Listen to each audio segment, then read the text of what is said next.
am my story. You are your story. When we embrace our stories, we get a glimpse into the lives of others. We better understand ourselves and the world at large. Welcome to the Chronicler Spot, a curated podcast of extraordinary stories of remarkable people around the globe. From the world's famous to the most ordinary person, I believe there is no story too big or too small to be shared. Each episode is a story. I hope you find one that inspires, refreshes, entertains, educates, or encourages you in a beautiful way. I am Ayooluniyi, your host. Sit back, relax, and enjoy a world of extraordinary stories.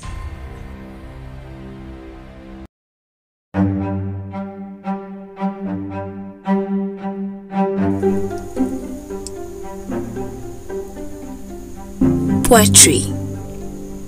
What does poetry tell us? Well, I think poetry tells us many things. Some things many things cannot. A poem can gently nudge you in an emotional direction which makes sense, but not only that, it can convey its point by using beautiful language that sometimes only those with the deepest feelings or the most keen insights can achieve. Hello and welcome. Thank you so much for joining me today. This is the Chronicler Spot and I am your host, Ayooluniyi, and today I will be joined by an amazing poet, an award-winning poet at that, someone who has been making waves in the literary world with his beautiful poems. He has published a number of collection of poems over the years and I absolutely love his work. In this episode, he would be sharing his story, his artistic process, how he approaches his craft, and some other things in between.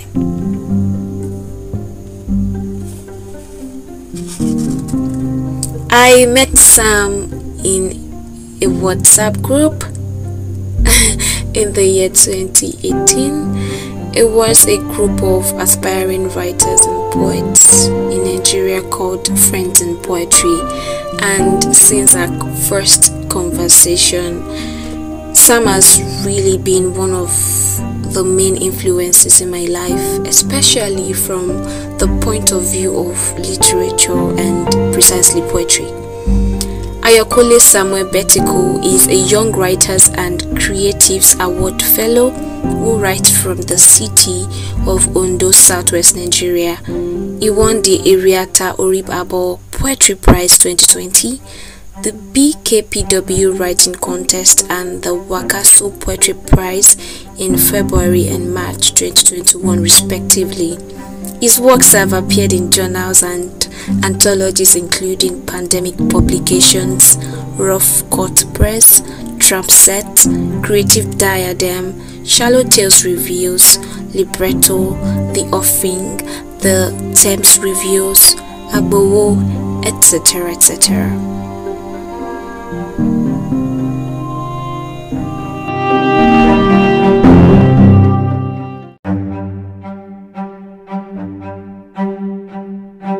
Hi Sam. Hi, Ayo. Welcome to the show. I am so pleased to have you with me. Thank you so much. Thank you so much. Thank you for having me here too. Yeah, it's super good to have you here really after all the appointments. I know you. Yeah, thank God we're having it at last. Thank you so much. Yeah. Thank you too. Alright, before we talk about your beautiful, compelling book, I'd like to, and for listeners to understand a little bit about yourself. Who is Samuel Ayokunle Betiku? What's your story? Yeah, so thanks, Ayo. Of course, my name is Samuel Ayokunle Betiku, and I'm from the city of Ondo State. I'm the firstborn in a family of 4 children. I'm a passionate writer, of course, and I'm currently pursuing my master's degree in the University of Ibadan, environmental microbiology in the University of Ibadan. That was where I finished my undergraduate too. So yeah, basically that's all for now. Thank you so much Yes, for thank that. you. I'm really curious. How did you start writing? Like, when did you really begin to write? Okay, I think my writing journey began as far back as primary school. I grew up in the midst of books. Basically, my dad teaches literature, my mom teaches English. So basically, I grew up in the midst of so many books, so many literary works. So that was as far back as, yeah. So I started writing as far back as my primary school, and then gradually I began to take interest in more genres of writing. I started with prose, and then when I got to secondary school, I began to focus more on poetry, and then my university too, I began to focus more on poetry. But prose was my first love as far back as primary school. And I remember the first short story I wrote titled Bayo the Dishonest Boy. It was a story I was really fascinated with initially. And I have an uncle who is a publisher and also a writer, who at that time I expected would help me publish it, but he kept telling me he was not going to publish it, so that he would publish it later. So I wasn't happy initially, but later on, when I grew, as a writer, when I became better, then I realized that the story was not really that good. So I'm grateful he didn't publish it back then, but I'm also grateful for that little step I took in writing it, because it basically laid the foundation for everything I've been doing so far. Yeah, so basically I've been writing since as far back as my primary school. Interesting. Amazing how you set off on this road to writing. I absolutely love that you embraced arts, that you embraced writing even at a very young age. And even though you did not study any form of arts as a student, you studied microbiology. And that's really, really relatable. I also studied microbiology, but Wow. I can't really recall myself writing poetry, no, when I was young. And I think you can be called a blessed writer. I mean, with the influences of your uncle, your parents, like your mother and your father. That's something amazing. Like I would say you're blessed. Yes. Thank you. Just having those influences around you, I think you don't have a choice than to be great. Thank you. Yeah. So that's really nice. Thank you for sharing that. So, what writers do you really enjoy reading as a child? Because I know, apart from the influences like the people around you, your mother, your father, your uncle, and other people who might have been great sources of inspiration or influences in life, I know reading to influence your writing. So, what are the authors you enjoy reading? Okay. Yes. The first one was Chinua Achebe, and the reason why I began by mentioning him is that when I was in GSS1, I remember my English teacher was asking in class if anyone had read Things Fall Apart by Chinua Achebe, and no one answered. So I answered, and he was shocked because I was very small. We were very small, like I was very, very young. So, and Chinua Achebe's book Things Fall Apart was a book that I think he expected that someone who was in a higher class would read. Yeah. So he was shocked when I told so he was shocked. When I told him I'd read Things Fall Apart, he asked me, he said, who wrote it? I said Chinua Achebe. So he was shocked.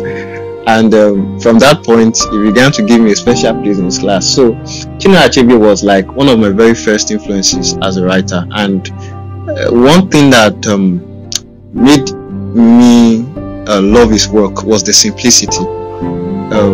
He was a very simple writer, and then there was so much wisdom and so many things to learn from his work. So Chinua Achebe was the first writer that influenced me.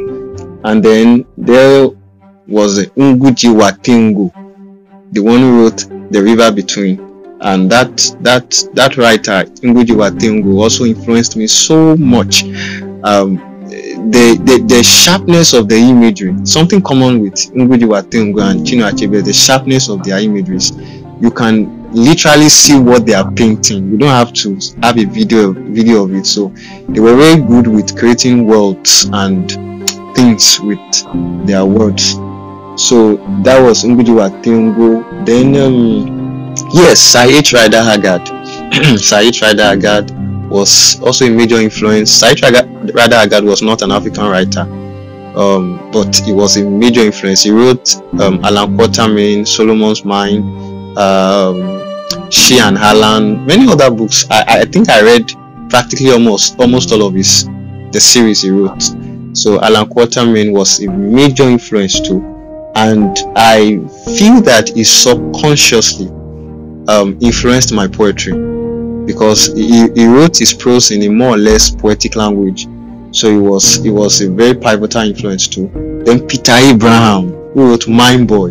Mind Boy had a very powerful influence. It's been long I read it. I remember some weeks ago I had to download it again. It's no longer available in the public domain. His book Mind Boy, I had to download it again from somewhere else. So he was a major influence. And his second book, Tell Freedom, was a major influence. Then there was the almighty Wole Soyinka, the master of grammar and then deep thoughts. So Wole Soyinka was my next influence. And what fascinated me about his work was the depth of his language. Even though I didn't understand everything he was saying, there was something attractive about the way he was weaving the way he weaved his words back then, when I was reading him. So he was also another influence. There were many other influences like that, many other writers that I've read, but I think those few are the ones I can mention because of the constraint of time. Yeah. Thank you so much, Sam. I know what you had as a young child or while growing up is something I wish I had when I was younger.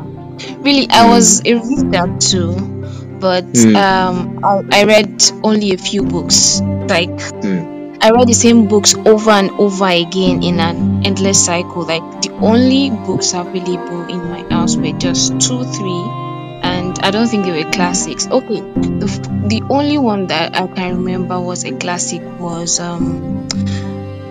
The African Child by Kamara Lai.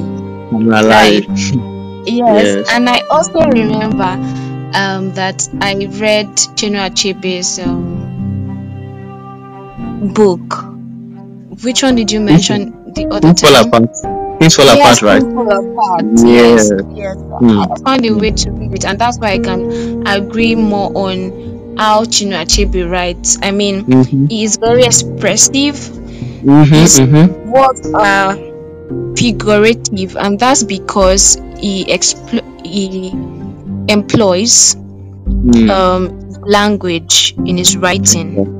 Exactly. And that's why it's so beautiful. Like, for example, when you want to write in Igbo, you wouldn't just say the night is dark, or you wouldn't say the night came suddenly. You might have something like the sky rolled over and changed its sides, or variations like that. And it's just so beautiful how everything is personified. Like, exactly. It's just so beautiful, and I think that's something I like about Chinua Achebe and his works. So amazing. I remember another body of poems. it's an anthology, it's a book, but I can't remember the author at the moment. And that's why Okay. that was where I was exposed to works of G.P. Clark, Wole Soyinka. Wole Mm. Soyinka, like you said, is father of all grammar, right? And Yes, sometimes yes, it's seemingly simple or can just be complicated. I remember a exactly. particular poem. It was about a landlady in England or something. Mm. I can't remember. A telephone But conversation. A yes, telephone telephone conversation. conversation. Right. Yes, You're yes. so right. And Mm. from the beginning was some simple conversation till I got lost in the middle of it. Of course, Like it's always saying, "Car, you will get lost." It's always saying, "Car, you will get lost." amazing, So, amazing, yeah. amazing. So let's talk more about poetry at this point. Mm. What does poetry mean to you, Sam? Okay. Poetry means a lot to me. A lot. First and foremost is to me a means of expression. Of course, every form of writing, be it poetry, be it prose, it's a means of expression. But poetry, I think poetry allows for expression in a coded way, because sometimes it allows for expression in a coded way, because sometimes poets do not have the boldness to unveil themselves. So sometimes they hide it in metaphors, hide it in similes, hide it in so many figures of speech. So, but at the same time, some are really expressive. Some people are really expressive about what they are going through, because that's actually the point of poetry. Poetry is pouring out your mind, expressing yourself, expressing your burdens, confiding in the paper, whatever you are using to write. Is it a tab, is it a paper, is it a laptop? Confiding in it and pouring your thoughts into it. In fact, there is a move of poetry, or there has been a move of poetry in the last few years called confessional poetry, where writers confess, so to speak, their lives, talk about their experiences.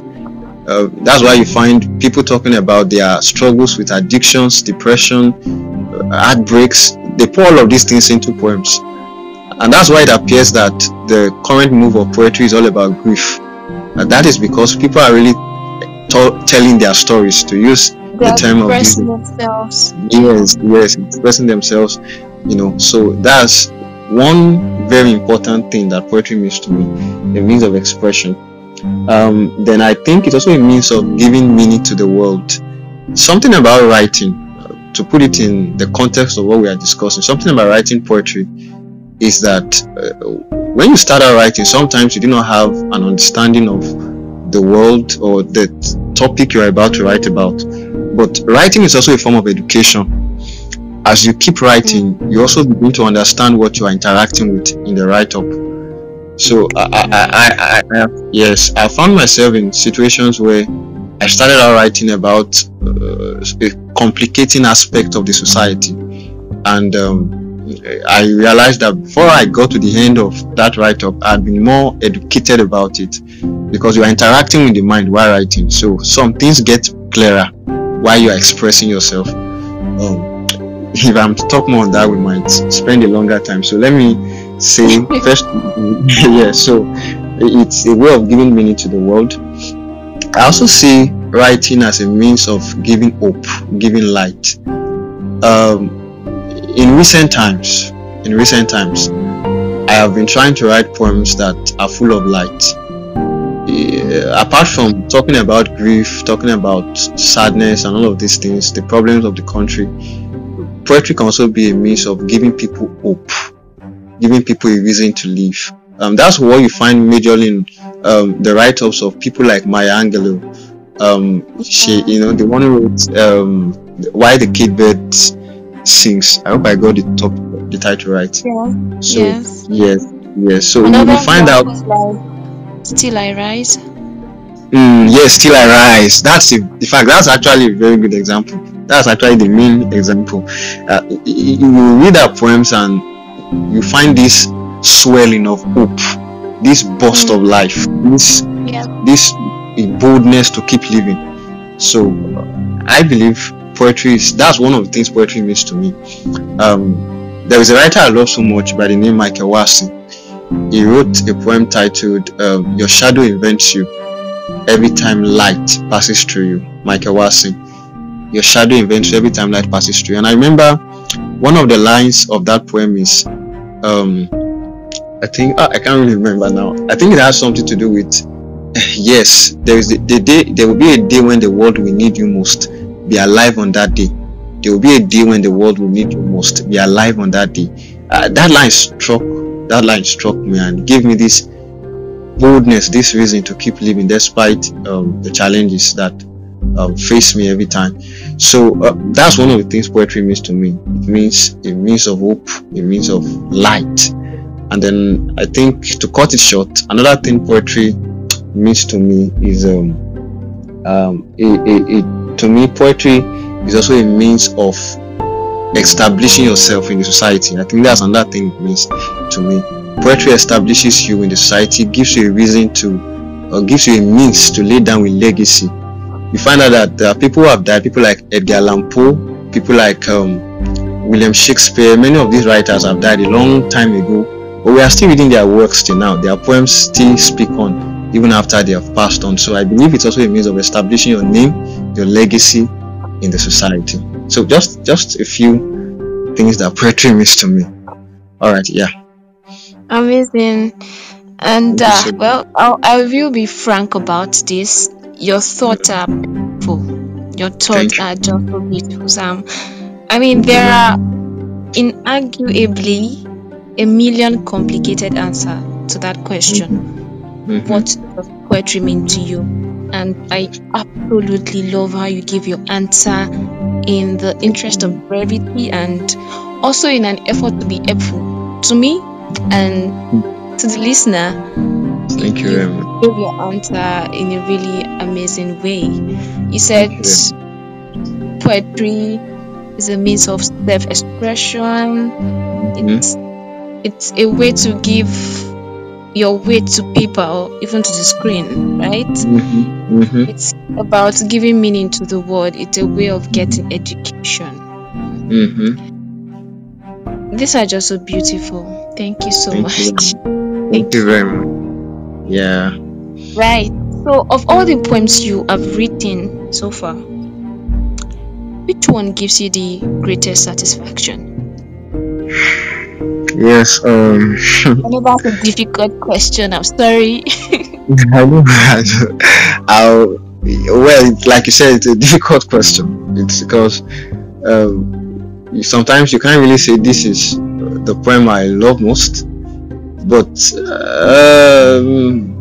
to put it within the context of your question, I think the poem that gives me satisfaction most, that I really love most, is A River of Sounds. A River of Sounds, published in Rattle Poetry Journal. And the reason why I love A River of Sounds, I think because, number one, it got into Rattle. Rattle is one of the largest poetry magazines or journals in the world, and a foremost one with a wide audience. So I love it, number one. I love that poem, number one, because it got there. The number two, because of the issues I addressed in that poem. I wrote the poem during the Russia-Ukraine crisis. Of course, the crisis is still on, but I wrote it during the heat of the crisis when it first began. And I was really excited when I discovered that some Ukrainians were sharing that poem. So a friend of mine, because I'm not on Twitter, a friend of mine shared a screenshot of a Ukrainian who shared that particular poem on his state, and I was excited because that was the point. I was trying to reach out to them, and so yes, I think those are the things that will make me say it's probably a poem I consider as the favorite. Well, that's a difficult decision to make, but yes, let's say that's why I consider it the favorite for me. River of Sounds. I would say I love that poem. I love that poem. And I I think it's really interesting to me to know that you wrote the poem to reach out to people True. in that situation. I mean, particularly to Ukrainian, Ukraine, right? And yes. yeah, I feel the poem is a poetic recounting that brings to remembrance something very similar. It feels like a normal story, like a story I could relate with. Then suddenly everything gears up into a metaphor. Like then I began to see the light of the word you were trying to write. And honestly, I don't know if it's weird to say that it was not a surprise that that poem went viral. Yes. Because I saw the stats and you put a lot into it, a lot of emotions. And one of the things I would say about your poems, they are beautiful, they are very attentive, they are really attentive poems. And yes, to everyone listening right now, you really should read River of Sound. It's an amazing body of work. You would love it. Interesting. So you mentioned earlier that writing also is a form of education, and Yes. I'm really curious about your writing process. How do you write? Do you put in some research for a while before you settle down to write, or you research as you write, or how exactly is it? Okay. Yes. You mentioned research. Yes, that's a very important point, a very important aspect of my writing. Particularly when you are going to write about something that appears beyond the scope of what you would normally write, you need to do some research. To make reference to a River of Sounds that I mentioned earlier, when I was about to write it, of course, I had to know some things about that Russia-Ukraine crisis, and so I read some things up.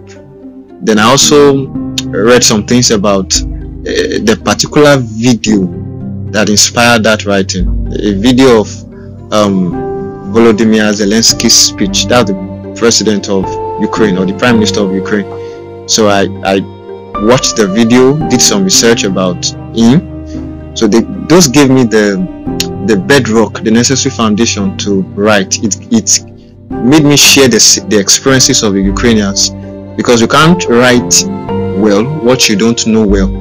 So I had to do that research, and it helped me in sympathizing with them, and gave me the necessary emotions to write what I wrote. So first of all, research, yes, very important. And of course, I don't have a routine. I don't really have a definite routine. I write sometimes based on inspiration. Sometimes I write based on decision. I can say, okay, I want to just write. So I'll sit down and decide to write. Then sometimes I write based on reaction. Maybe something happening in the environment. I remember recently we had my grandfather's burial ceremony, and I stepped into the room where his body was kept for, what do we call it again? Is it lying in state?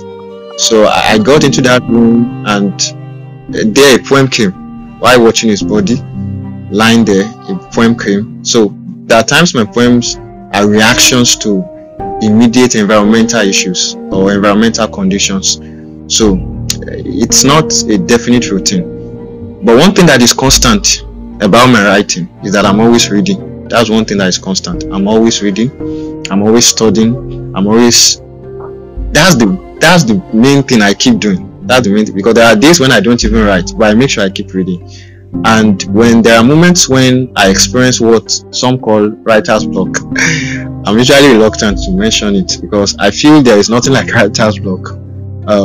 Because I've discovered that whenever something like that happens, it's because I've not really been reading. So there is sometimes an inavailability of words because we have not been filling our minds with enough words. So, but the moment we have read enough, we flow as writers. We flow as writers. So, basically, those are the things that my writing process entail. Yeah. Interesting. From what you just shared, I think the process or how it can be for a good writing and for writers is to keep filling the tank. Yes, exactly. Through research and by reading, so that we can be able to draw out of that tank each time we need to write.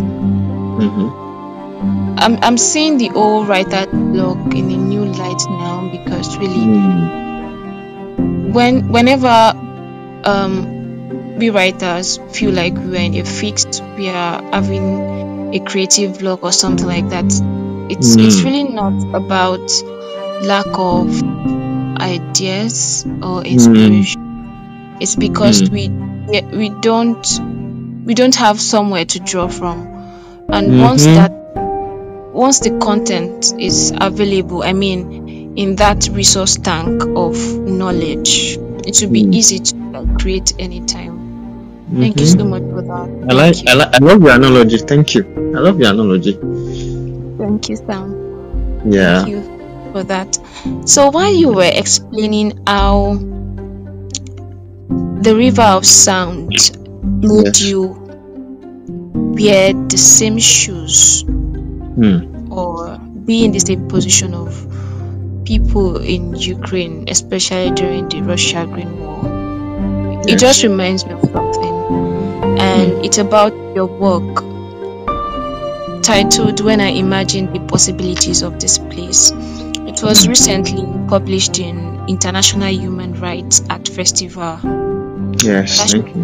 June or July? It was not July. I think it was July. I'm not quite. I can't remember. I think it was July. Yes, July. Yes, that's another amazing poem. You know, after reading it, it just puts me in a different space. Like I had to slow down. I just had to slow down and imagine. Like I just really needed to do that right there while reading that poem. Was beautiful. Thank you very much. You're welcome. Right? I should say thank you because you're sharing your gifts with the world, and it's amazing how you do it. Right? So this particular poem, right? It recreates this existing reality or realities of this world that we live in, and it also kind of gives this altered perspective and sense of time that again only poetry can provide at this time. Look at how you explained you looking at your grandfather. Poetry gave that avenue for you to express yourself. Exactly. I don't think taking a photograph it wouldn't do justice to it. Exactly. So again, poetry provided this sense of time in that poem, and I actually imagined growing aloes from the dust. I mean, what were you thinking when you wrote that poem? So basically, let me begin from the aloes you mentioned, growing aloes from the dust.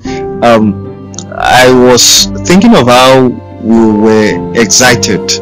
How man is often excited, to put in a continuous frame.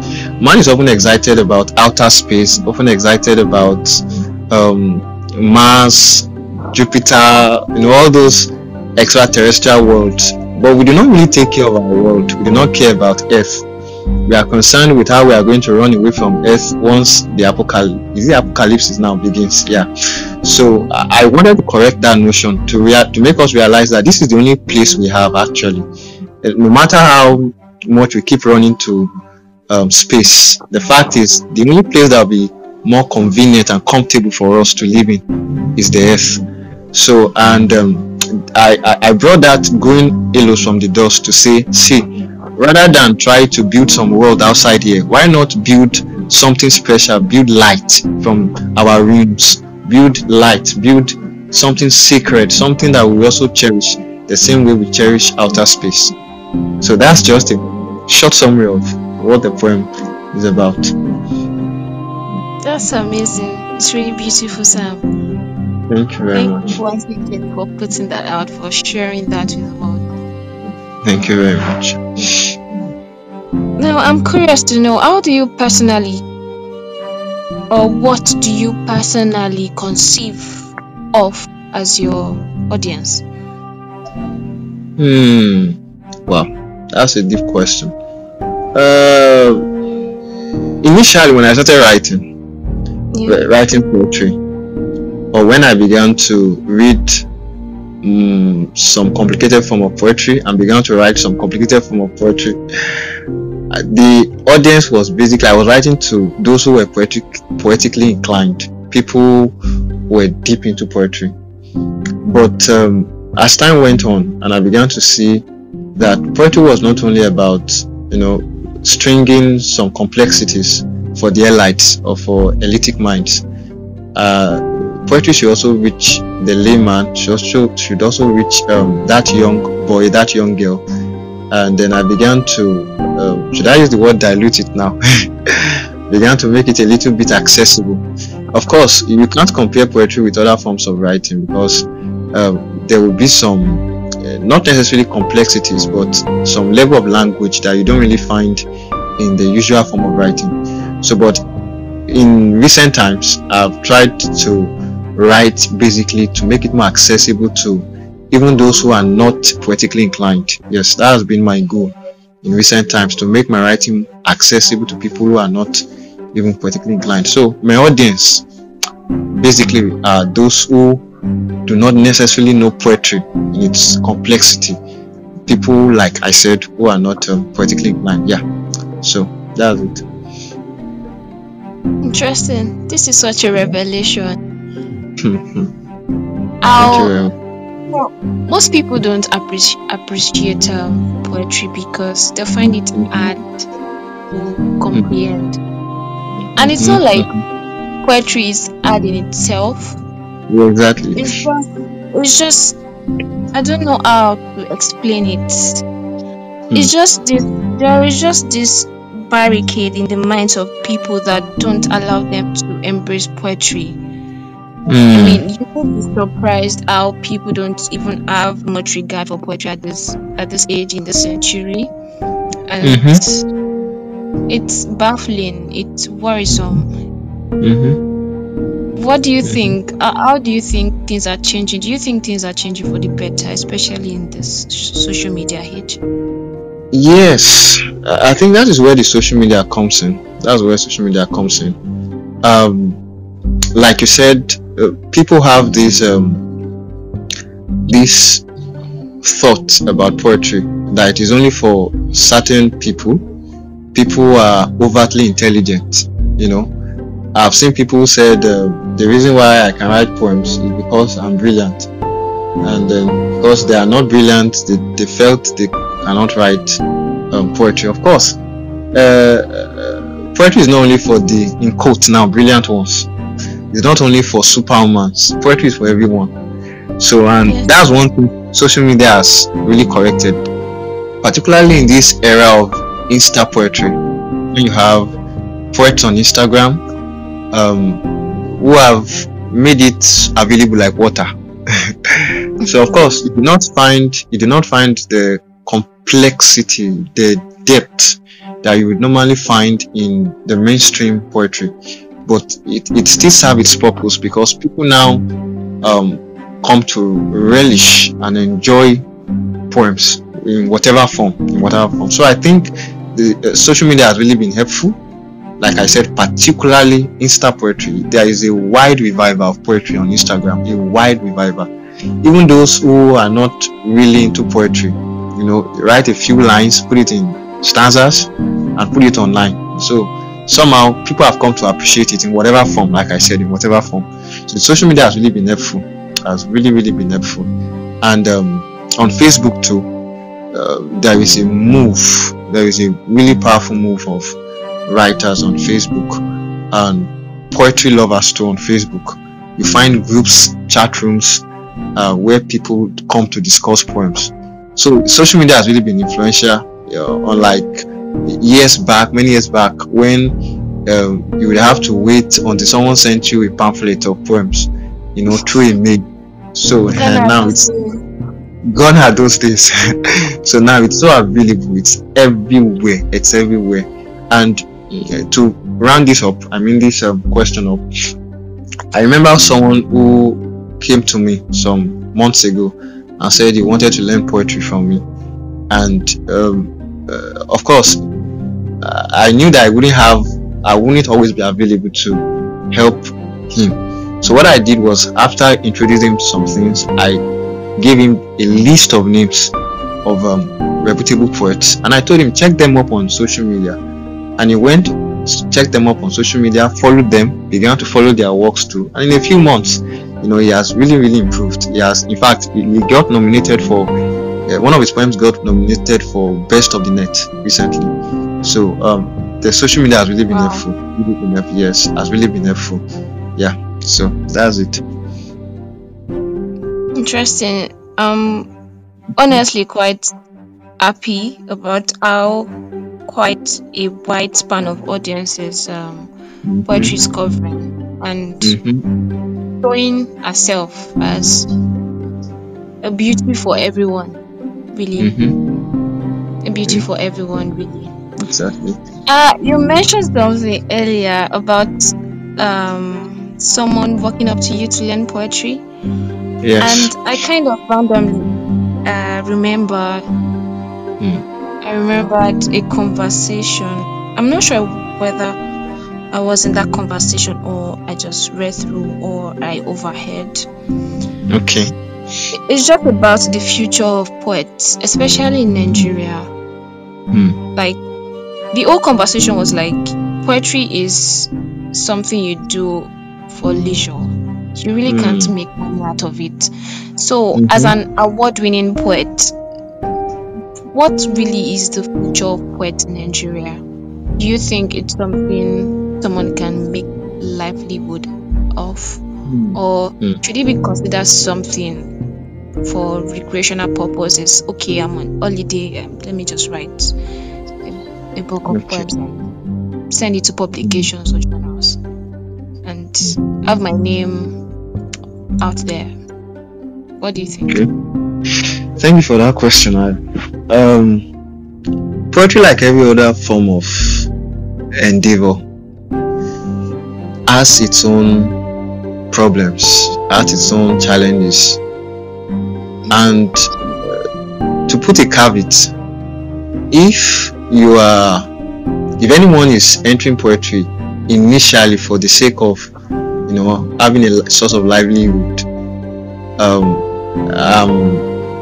the fact is such person may not last as a poet, because there will be challenges that will make you want to give up.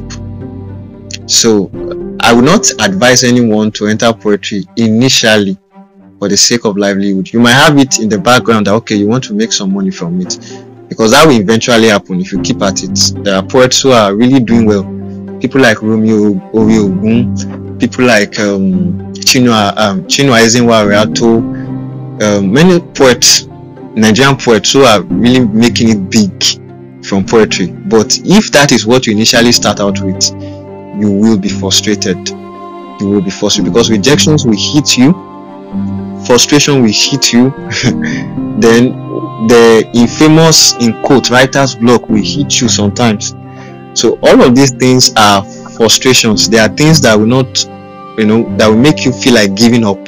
So, but if you are if you are writing poems because of the passion and not just because of you want to make money from it, then you will go a long way. So I will not advise anyone to step into poetry because of the livelihood. If you are going to step into because of it, just have it at the background. Just say, okay, eventually I'll make money from this thing, but for now I'm doing it only because of my passion.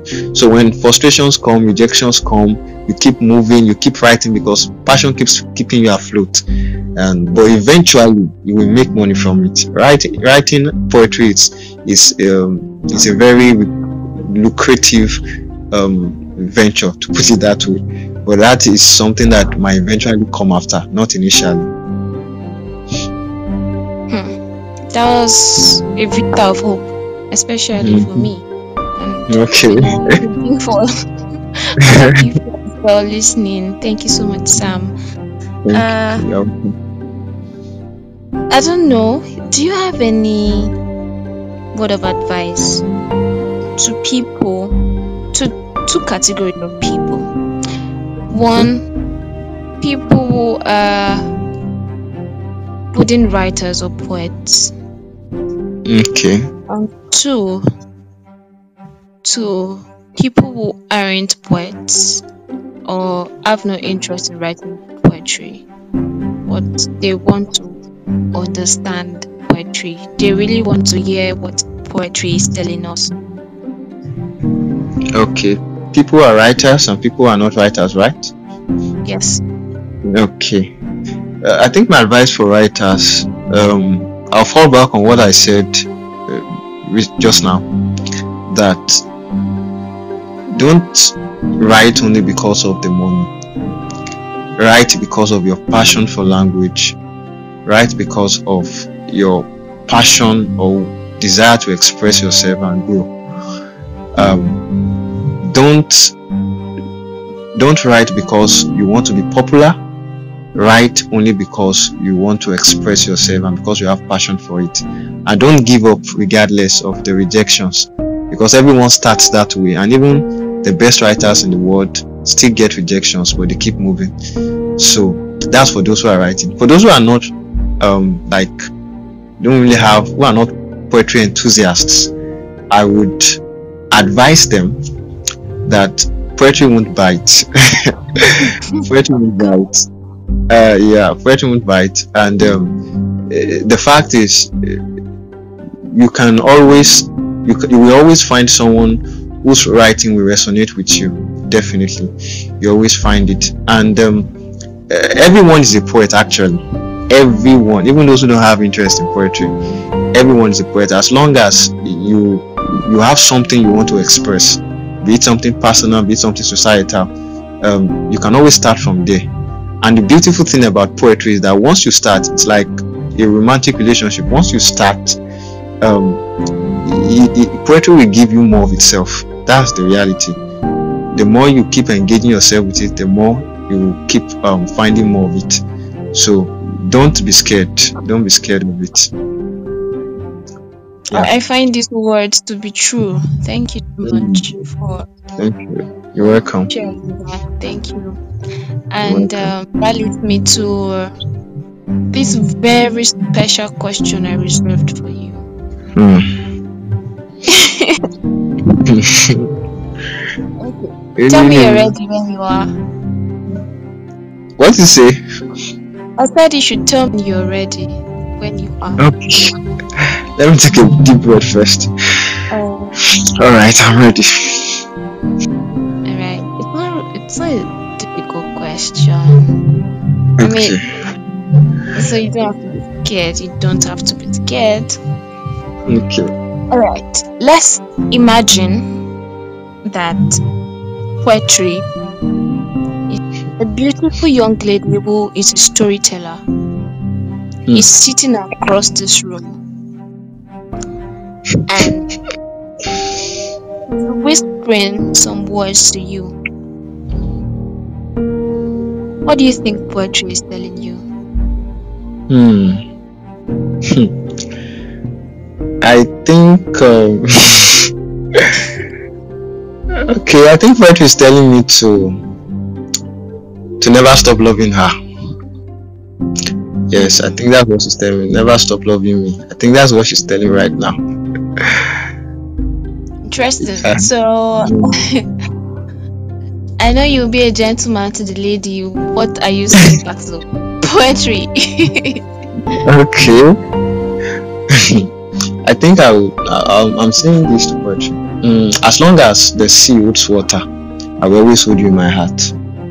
Oh my Yeah. god.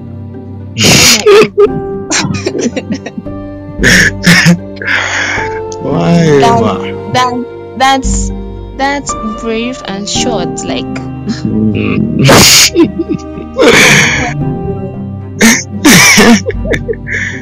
thank you so much, Sam, for your time. Yeah, you're welcome, Ayo.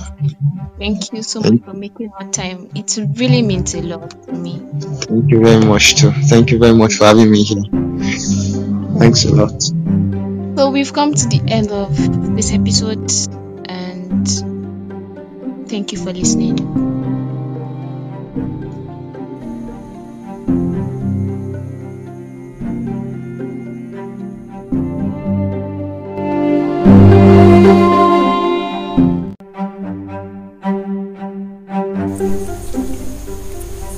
Thank you so much for listening to the Chronicles Pod. I hope you enjoyed this deep conversation with Samuel Ayokunle Betiku. And if you're keen to see more, to know more about Sam, you can contact him by sending an email to samskunle@gmail.com. samskunle@gmail.com.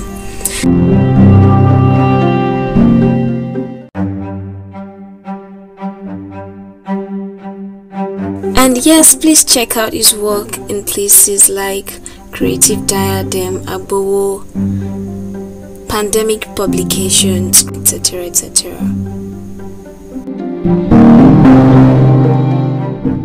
As always, you can head over to, share this episode with your friends and family. You can also follow the Chronicles Pod on Instagram at the Chronicles Pod _, the Chronicles Pod with an underscore, and you can leave your comment there. Thank you so much for listening once again, and I'll see you next time. I love you. Bye.